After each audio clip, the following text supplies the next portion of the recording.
नमस्कार मित्रों, शिक्षार्थ में आप लोगों का बहुत बहुत स्वागत है। यहाँ पर हम लोग यूपी SSSC पीटी के जो फर्स्ट शिफ्ट का पेपर है उसका एनालिसिस देखने वाले हैं, तो आप लोग मेरे साथ बने रहिए। सबसे पहले मैथ के क्वेश्चन बाद में करेंगे।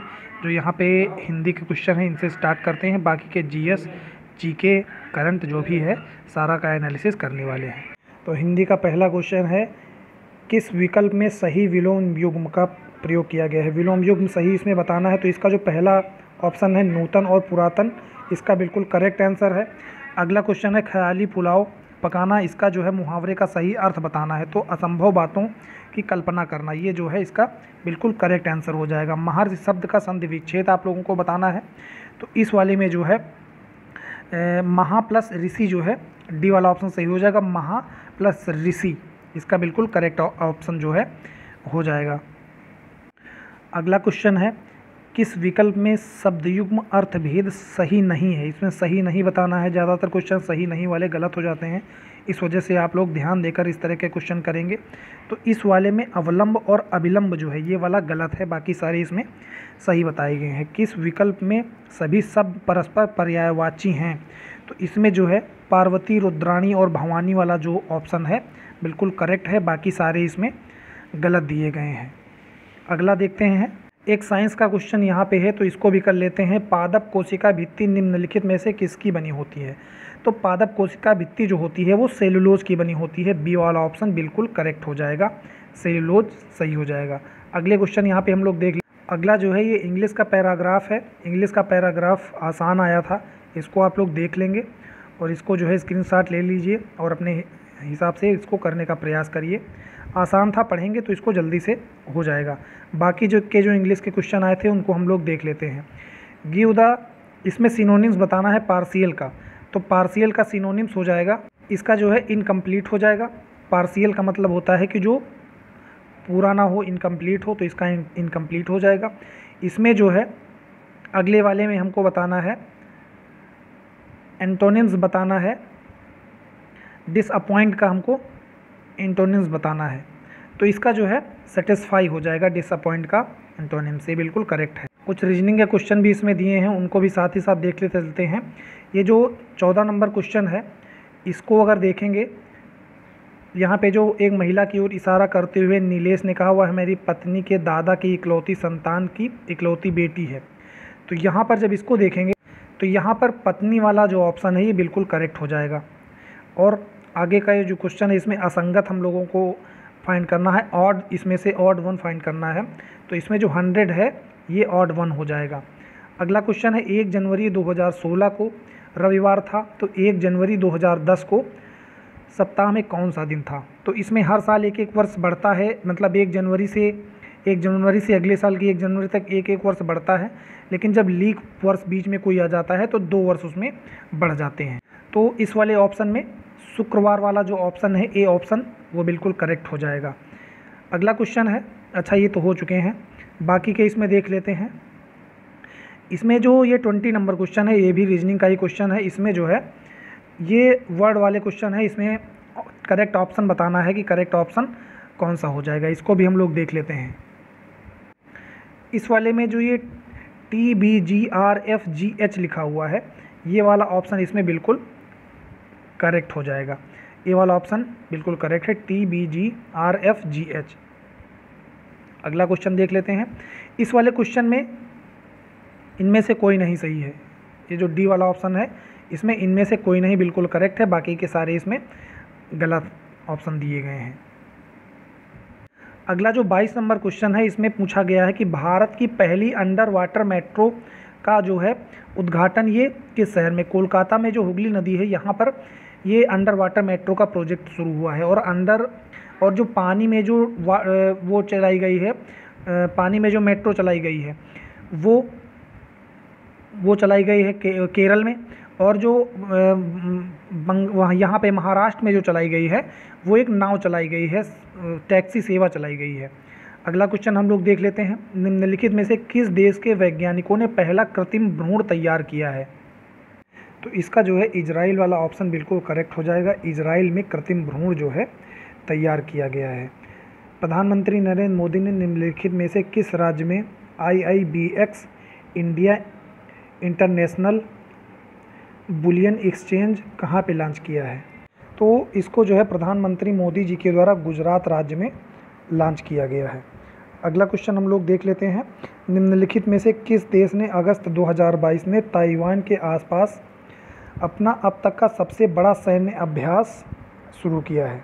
तो इसमें जो है ताइवान के आसपास जो है यूएसए ने अभी तक का सबसे बड़ा सैन्य अभ्यास शुरू किया है। अभी तक ऑप्शन हमको ये लग रहा है, बाकी इस वाले क्वेश्चन में डाउट है क्या सही होगा, एकदम करेक्ट मैं नहीं बता सकता हूँ। फिलहाल यूएसए इसमें हमको करेक्ट लग रहा है। बाकी के भी देख लेते हैं। भारतीय सेना ने जुलाई 2022 में किस तरह की अखिल भारतीय उपग्रह संचार अभ्यास को लॉन्च किया है? तो यहाँ पर जो है इसका स्काईलाइट वाला ऑप्शन बिल्कुल करेक्ट हो जाएगा। स्काईलाइट वाली जो है नामक सैन्य अखिल भारतीय सैन्य उपग्रह को यहाँ पर लॉन्च किया गया है। अगला क्वेश्चन है, किन दो शहरों के बीच आकाशा एयर की पहली उड़ान का उद्घाटन किया गया? तो यहाँ पर मुंबई से अहमदाबाद के बीच में जो है ये एयरलाइंस का उद्घाटन किया गया है, तो इसका सी ऑप्शन यहाँ पे करेक्ट। अगला है, आज़ादी का अमृत महोत्सव के तहत बढ़े चलो अभियान निम्नलिखित में से किस केंद्रीय मंत्रालय द्वारा शुरू किया गया? तो ये जो है संस्कृति मंत्रालय द्वारा शुरू किया गया है, तो इसका बी ऑप्शन बिल्कुल करेक्ट हो जाएगा। अगला क्वेश्चन भी देख लेते हैं हम लोग। निम्नलिखित में से कौन भारत का पड़ोसी देश नहीं है? तो यहाँ पे हम लोगों को पता है कौन कौन से हैं, म्यांमार, चीन, मालदीव। यूएई जो है भारत का पड़ोसी देश नहीं है, बाकी सारे इसमें भारत के पड़ोसी देश हैं। अगला क्वेश्चन है, निम्नलिखित में से किस आईआईटी ने भारतीय भाषा प्रौद्योगिकी को आगे बढ़ाने के लिए A14 भारत में नीलेकणी केंद्र की जो है शुरुआत की है? तो यहाँ पर जो है आईआईटी मद्रास वाला जो डी ऑप्शन है बिल्कुल करेक्ट हो जाएगा, बाकी के सारे गलत हैं। 31 नंबर क्वेश्चन है, किस केंद्रीय मंत्री की अध्यक्षता में चंडीगढ़ में नशीली दवाओं की तस्करी और राष्ट्रीय सुरक्षा पर एक राष्ट्रीय सम्मेलन का आयोजन किया गया? तो इसका भी ए वाला ऑप्शन बिल्कुल करेक्ट है, अमित शाह जो है सही हो जाएगा। निम्नलिखित में से कौन सा राज्य जो है भारत का पहला हर घर जल प्रमाणित राज्य बन गया है? तो यहाँ पे ये वाला क्वेश्चन जो है ज़्यादातर लोगों का सही हुआ होगा। गोवा राज्य जो है हर घर प्रमाणित राज्य वाला जो है ये बन गया है। अंतर्राष्ट्रीय जैव विविधता दिवस आप सभी को पता होगा, 22 मई को मनाया जाता है, तो ये वाला बिल्कुल करेक्ट ऑप्शन हो गया। निम्नलिखित में से कौन सा विश्व का सबसे बड़ा नदी द्वीप है? तो इस वाले का जो है माजुली द्वीप जो है ये बिल्कुल करेक्ट हो जाएगा, डी वाला ऑप्शन बिल्कुल सही है। माजुली द्वीप जो है विश्व का सबसे बड़ा द्वीप अभी तक का है। अगला क्वेश्चन, निम्नलिखित में से हंगरी की मुद्रा कौन सा है? तो इसमें हंगरी की मुद्रा वाला जो ऑप्शन है वो हंगेरियन फोरिंटी, बुडापेस्ट इसकी राजधानी है और फोरिंटी इसकी ये मुद्रा बिल्कुल सही हो जाएगा। अगला क्वेश्चन है, स्वतंत्रता के बाद भाषा के आधार पर गठित होने वाला पहला राज्य जो है आंध्र प्रदेश है। ये भी क्वेश्चन काफ़ी बार पूछा गया है, ज़्यादातर लोगों को ये क्वेश्चन पता होगा। लोकसभा में पद धारण करने की जो उम्र होती है वो 25 वर्ष होती है, ये भी ज़्यादातर लोगों को पता है। अगले क्वेश्चन पे हम लोग आते हैं। UNFCCC का अर्थ जो है यहाँ पर हम लोगों को बताना है कि इसका अर्थ क्या सही हो जाएगा। तो इसका ऑप्शन चेक करते हैं। United nation framework convention on climate change, इसका जो है फुल फॉर्म होता है United nation framework convention on climate change जो है इसका फुल फॉर्म होता है, तो बी वाला ऑप्शन करेक्ट हो जाएगा। सबसे आसान क्वेश्चन है, नौटंकी जो है बहुत लोगों को पता होगा, उत्तर प्रदेश का जो है एक लोक नृत्य है नौटंकी। अंतर्राष्ट्रीय ओलंपिक समिति का मुख्यालय ये भी पता होगा स्विट्ज़रलैंड में है। करंट का ही क्वेश्चन है, करंट के क्वेश्चन यहाँ से स्टार्ट हो जाते हैं। निम्नलिखित में से किसने प्रसिद्ध पुस्तक पावर्स ऑफ द माइंड लिखी है? पावर्स ऑफ द माइंड पुस्तक लिखने वाले का नाम बता। तो ये पुस्तक जो है स्वामी विवेकानंद जी ने लिखी है, बी वाला ऑप्शन इसका करेक्ट हो जाएगा। आगे जो है यहाँ पे हिंदी के क्वेश्चन आ जाते हैं। हिंदी में आप लोगों को क्या करना है कि इसके जो पैराग्राफ वाले क्वेश्चन हैं वो आसान होते हैं, आप लोग यहाँ से खुद कर लेंगे। बाकी के क्वेश्चनों को हम लोग देखते हैं कि इसमें कौन कौन सा सही होगा। यहाँ पे हम लोगों ने मैथ के क्वेश्चन छोड़ दिए हैं, मैथ वाले क्वेश्चन और जो हिंदी के पैराग्राफ वाले क्वेश्चन हैं वो आप लोगों को पढ़ करके, वो ज़्यादातर क्वेश्चन सही होते हैं, देख लेना अपने हिसाब से। संगमरमर, यहाँ पे अब बाकी के क्वेश्चन करते हैं। संगमरमर पर पिएत्रा ड्यूरा या रंगीन पत्थर की जड़ाई का काम किसके समय शुरू हुआ? तो यहाँ पर जो है शाहजहाँ के समय ये काम शुरू हुआ, प्रसिद्धि मिली थी काफ़ी ज़्यादा शाहजहाँ के समय। तो इसका ये वाला ऑप्शन सही हो जाएगा। निम्नलिखित में से किस युग में तांबे का पहली बार प्रयोग किया गया? तो ताम्र पाषाण युग जो था उसमें तांबे का प्रयोग सबसे पहले किया गया था। तो इसका बी वाला ऑप्शन सही हो जाएगा। निम्नलिखित में से किस स्थान पर प्रथम बौद्ध संगीति का आयोजन हुआ था? तो प्रथम बौद्ध संगीति जो है राजगृह में हुई थी। इसका सी वाला ऑप्शन सही हो जाएगा। निम्नलिखित में से कौन वह व्यक्ति हैं जिनका नाम देवानामपि प्रियदर्शी कहा गया है? तो इसमें जो है हम लोग देख लेते हैं, सम्राट जो है चंद्रगुप्त, यहाँ पे इसका सही हो जाएगा। सम्राट चंद्रगुप्त जो है इन्हीं का नाम देवानाम प्रियदर्शी था। इसमें माफ़ कीजिएगा थोड़ा सा गलत हो गया है, सम्राट जो है अशोक को जो है देवानाम प्रियदर्शी कहा गया है। तो इसका बी वाला ऑप्शन करेक्ट हो जाएगा, सम्राट अशोक वाला ही इसमें करेक्ट रहेगा। अगले क्वेश्चन हम लोग देख लेते हैं। ईस्ट इंडिया कंपनी की स्थापना मुगल काल में हुई थी। मुगल काल यहाँ से अंत हो गया था। ईस्ट इंडिया कंपनी की जब स्थापना हुई थी तो मुगल काल के अंतिम समय में हुई थी। यहाँ पे भूदान ग्रामदान आंदोलन निम्नलिखित में से किसके द्वारा शुरू किया गया? तो भूदान आंदोलन विनोबा भावे के द्वारा शुरू किया गया, हम सभी को पता है। तो इसका ए वाला ऑप्शन सही हो जाएगा। दांडी नमक यात्रा के दौरान निम्नलिखित में से किस सामाजिक कार्यकर्ता ने गांधी जी को आंदोलन के केवल पुरुषों तक सीमित न रखने के लिए कहा था? तो इस वाले क्वेश्चन में हमको थोड़ा सा डाउट लगता है। इस वाले क्वेश्चन में आप लोग देख लेंगे, हमको इसमें से कोई नहीं लगता है, इसमें ऑप्शन हमको कोई नहीं मिल रहे हैं। बाकी आप लोग इसको अपने हिसाब से देख लेना, इसमें हमको डाउट लग रहा है। बाकी के क्वेश्चन भी देख लेते हैं। राष्ट्रवाद की पहली स्पष्ट अभिव्यक्ति निम्नलिखित में से किस क्रांति से हुई थी? तो इस वाले ऑप्शन में लास्ट वाला ऑप्शन डी जो है फ्रांसीसी क्रांति सही हो जाएगा। फ्रांसीसी क्रांति में ही राष्ट्रवाद की पहली स्पष्ट अभिव्यक्ति हुई थी। अगला क्वेश्चन है कि सरकार के निम्नलिखित में से किस अधिनियम के कारण मुंबई से सिंध प्रांत का निर्माण हुआ था? तो इसमें भारत शासन अधिनियम 1935 के द्वारा इसमें हुआ था। तो इसका डी वाला ऑप्शन करेक्ट हो जाएगा। प्रसिद्ध युद्ध का नारा चलो दिल्ली, दिल्ली चलो का इसमें उल्टा किस तरह से उल्टा करके इसमें पूछ लिया है। सुभाष चंद्र बोस ने यहाँ पे कहा था कि दिल्ली चलो। तो इसका बी वाला ऑप्शन बिल्कुल करेक्ट हो जाएगा। अगले क्वेश्चन है निम्नलिखित में से कौन जनसंख्या वितरण को प्रभावित करने वाला आर्थिक कारण नहीं है? तो यहाँ पर पानी की उपलब्धता जो है ये आर्थिक कारण नहीं है, बाकी के सारे आर्थिक कारण हैं। इसमें नहीं पूछा गया है, तो डी वाला ऑप्शन करेक्ट हो जाएगा। विश्व की सबसे ऊंची चोटी माउंट एवरेस्ट किन दो देशों के बीच में स्थित है?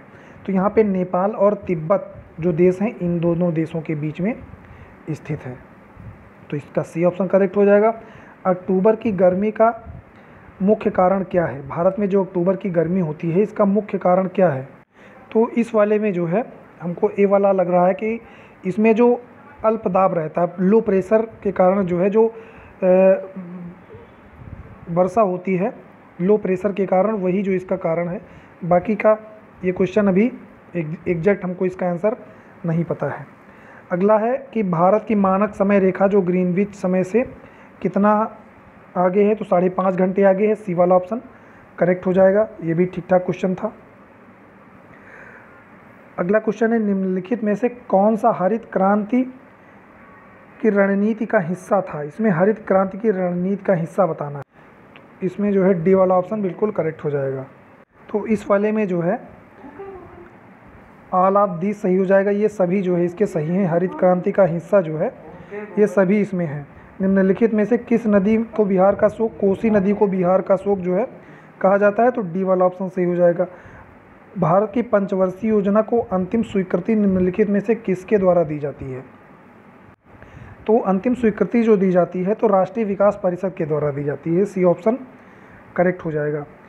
किसी भी विकासशील अर्थव्यवस्था को प्रारंभिक चरणों में अधिकांश गतिविधि किस क्षेत्र से संबंधित होती हैं? तो प्राथमिक क्षेत्र से संबंधित होती हैं। बी वाला बिल्कुल करेक्ट हो जाएगा। अगला क्वेश्चन है निम्नलिखित में से कौन एक वाणिज्यिक बैंक नहीं है? तो सिडबी जो है एक वाणिज्यिक बैंक जो है नहीं है। इसका डी वाला ऑप्शन करेक्ट हो जाएगा। अगले 10 क्वेश्चन यहाँ पे लास्ट क्वेश्चन बचते हैं। निम्नलिखित में से कौन सा एक सार्वजनिक क्षेत्र का उपक्रम संसद के तहत एक विशेष कानून पारित करके स्थापित किया जाता है। यह निगम जो है बताना है कौन सा है। तो ये जो है एक वैधानिक निगम होता है। तो बी वाला ऑप्शन इसका करेक्ट हो जाएगा। भारत की संघ कार्यकारिणी में निम्नलिखित में कौन शामिल नहीं होता है?